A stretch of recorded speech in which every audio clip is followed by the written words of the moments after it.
Hi friends, I hope you're well. As you can see, I am away from home. I'm spending this month of July in Mariposa. I have rented a house here with my sister and we are living here and doing some vacation and some work from this place for the entire month. Because now that we're in this COVID time, there's really, we can do our work from anywhere, can't we? I thought that I might tell you today a little bit about what I'm reading, because reading is always a big part of my vacations. And I actually have several books that I'm working on right now, each of which is something I am really loving, and so I just want to share that with you.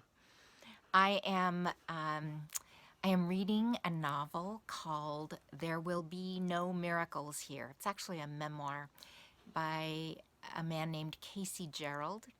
And it's the story of this young man who grew up in a ghetto really outside of Dallas and went on to play football and attend Yale University. And I don't know how the book ends yet, so I can't tell you the rest of it, but it's so well written and I am enjoying it very much.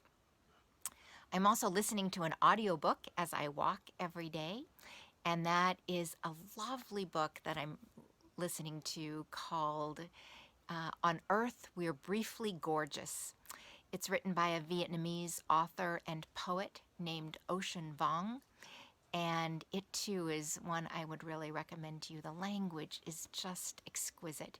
It's written as a letter from a young son to his mother, and as they are immigrating to this country and becoming used to American culture.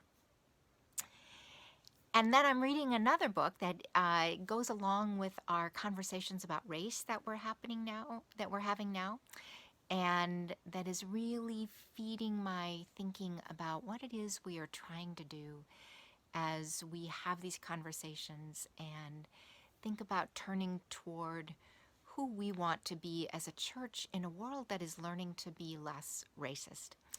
And this book is called I Am Not Your Enemy. It's by an author named Michael McCrae. One of his very good friends is Padre Gotuma, who you may remember came and spent a weekend with us last fall. And this book is full of stories about Michael McCrae's work in doing conflict reconciliation around the world, particularly in Ireland and in the Middle East, Israel and Palestine. So it's got some good lessons for us as we think about what does it mean for us to be a reconciling people too. So I feel like I'm growing even as I am away and resting, and I trust and hope the same will be for you in this month as we continue to shelter in place and to be who we are even in circumstances that are very different.